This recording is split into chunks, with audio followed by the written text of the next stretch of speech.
Hi everyone, I'm Sarah Jane Opine here today to present to you my review on the book Building Social Business by Muhammad Yunus. So, first of all, who is Yunus?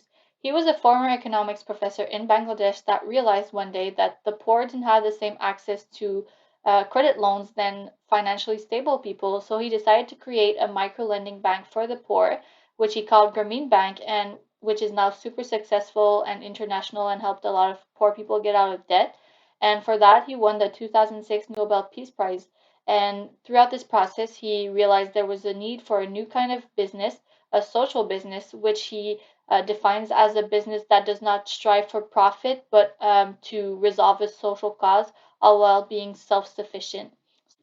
So I will present to you the seven principles of social business, which basically enable you to understand better what it is and also why it's different from social marketing or like a foundation or corporate social responsibility. So the first principle is that the business objective is to overcome poverty or the social problem of your choice and not to maximize profit. And the main reason for that is that if you put both on the same level, profit will always win over your social cause. The second is that the company will attain financial and economic sustainability, and that's basically that the company will be self-sufficient and not depend of donations such as a foundation or whatever to survive as a company and enable the social costs to be resolved at all times. The next is that investors get back only their investment amount and they do not get any dividends. And the main reason for that is that profits will always stay inside the company for expansion and improvement. So investors do not get any profits except if they are poor people running and owning the business. The fifth principle is that the company will be environmentally conscious, and the main reason for that is that you don't want to create environmental damage from trying to resolve a social cause, which isn't very logic. And on that same aspect, you don't want to create another problem of people not getting well paid or are not in good working conditions by trying to resolve a social problem. The next one is, and the final one, in fact, is that you must run a social business with joy. And the main reason for that is that it will only help you motivate you and your team to help resolve the problem even more.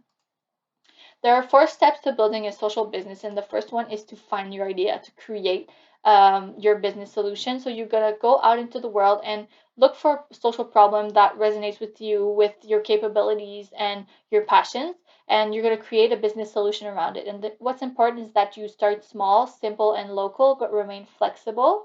And it's important to remember that you can't fix everything in a day. Small steps still have a big impact.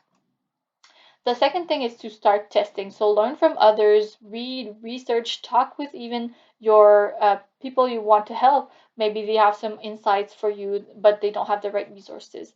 Then you can start your experimental phase for your social business and develop your business model and plan to be self-sufficient. And then you can identify your strengths and weaknesses and what you need, what expertise is needed from possible partners. The next thing is funding, where you need to plan out your expenses and revenue projections for the next 5 years, and then present this plan to your network, such as your friends, your family, and then it could be more people, but just start small, and they can help you find potential investors, and then or be potential investors, and then try to share to a maximum your project in order to receive financial grants for the startup of your project. The final step is organizing. So try to run your social business on an open source basis. Try to share as much your expertise so that other people have access to that and build on their social problems as well. And at the moment, it's quite difficult to run a social business because there's no legally recognized structure for a social business. So people are running it as a for-profit business and really keeping a clear social objective. My final thoughts on the book is that social business doesn't cancel capitalism. It only adds to the important aspect of doing social good where humans really want to help, and one doesn't cancel the other. I think they just should exist and coexist together. The second thought is that anyone can start a social business, and even the smallest step, just like involving yourself in your community, helping a couple members of your community through your business, can make a really big difference on the whole picture of poverty. And we don't expect you, and Yunus especially doesn't expect you to solve poverty with one business and just in a couple of days. I mean, every act and every small step makes a difference in the long run. Finally, we must spread awareness about social business. Like I said, there's actually no legal structure, so it's hard for people to create a social business at the moment. And the fact that we have this assumption of prioritizing to maximize profit in a business is not okay, because we have other needs as humans. We want to help others, and it shouldn't be an assumption that you need to create a business to create profit. So I hope that my review motivated you to start your own social business today or tomorrow or in your future.